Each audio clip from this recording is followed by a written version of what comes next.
So, you want to self-publish a book in Canada? I've been through this process and wanted to share the step-by-step process of what I would do if I were to publish a book right now. I'm going to make a few assumptions here. Now, firstly, you're based in Canada and either have a book you've written or you're in the process of writing a book and have decided that you want to self-publish this book. If you haven't gotten on the marketing train, I suggest you get something going no matter how small it is. There are entire books and industries built on marketing, which means there's a wealth of information out there. Now, I'm just going to give you a few broad strokes of book marketing so that you can start looking into it if you haven't already. Obviously, social media, think about email lists and maybe lead magnets or cookies. Essentially, it's offering something usually for free to entice people to sign up to your email newsletter.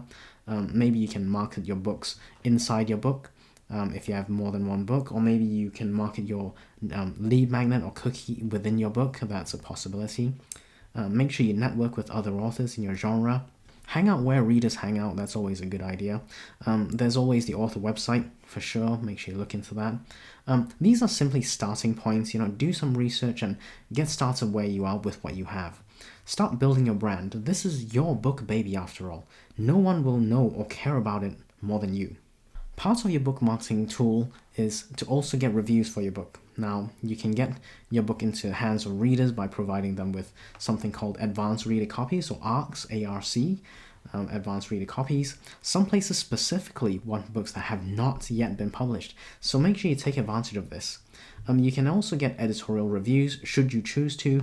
These may come at a cost, but usually you get an editorial review from someone who has insights into that genre and usually provides a balanced view. Now, by contrast, regular customer reviews, which are extremely important, but these can be from any Tom, Dick, or Harry, right? They can review your book, any book or product, and they can write anything they want. In fact, they'll write what they feel like and may not be interested in the genre or even experts in that genre. I've got an entire playlist dedicated to book reviews, getting book reviews the honest way, so be sure to check those videos out.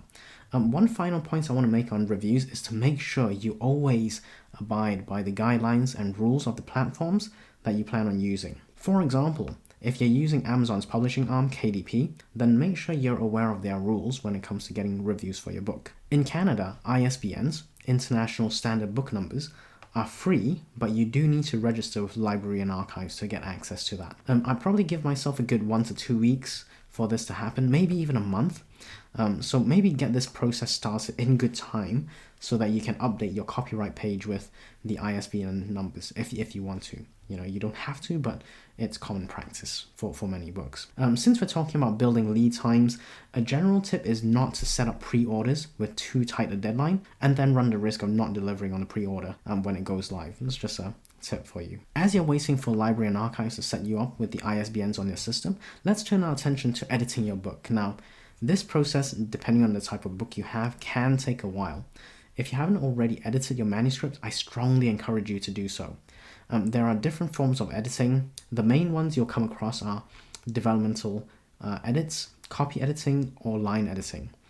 Personally, I've always self-edited my manuscript multiple times before I even consider sending it to an editor. Now, different people and companies have different processes, just something to be aware of, but usually you get a developmental edit before a copy edit, and the line edit is kind of like the final line, really, final one, if you like. Often there are multiple rounds of these before a book is ready for publication, but again, this is subject to budget constraints if you have any. The minimum edit I suggest is the line edit. That's the absolute minimum.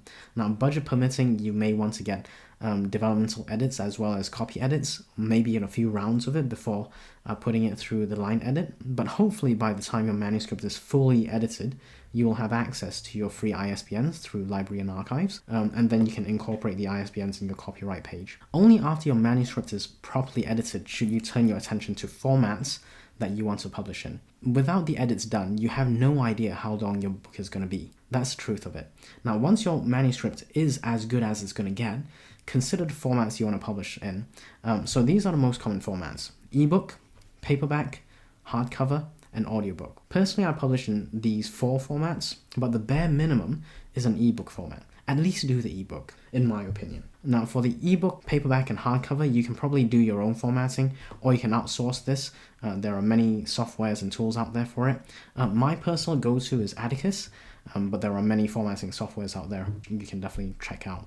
For the audio production though, you'll want to either narrate your own book or hire a professional. Personally, I hire a professional because I'm not a voice actor. The audiobook production can be quite involved, so make sure you consider the pros and cons of doing this by yourself, as opposed to, the time, experience, expertise that a professional narrator has. Now, after you've got the formatting down, for the formats you plan on publishing in, do we look at the cover design? You can get a head start a little bit with the cover, but only do the ebook cover, because you'll need like the actual manuscript, to get the other stuff done. The reason you want to leave the cover for later in the process, in my opinion, is because you need a page count, for the spine of the book. This is especially critical for physical formats such as paperback or hardcover. Without a page count, you have no idea, literally no idea, how thick the spine of the book will be. Think about it.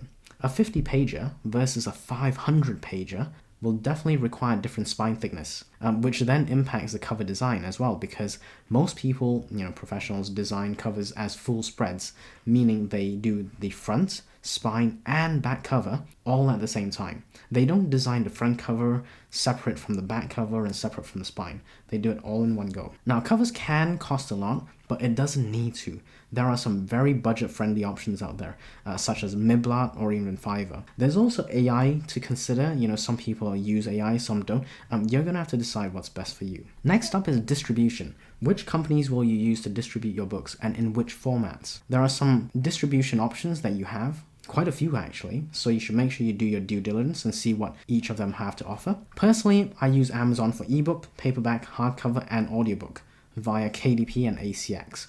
Those are their publishing arms.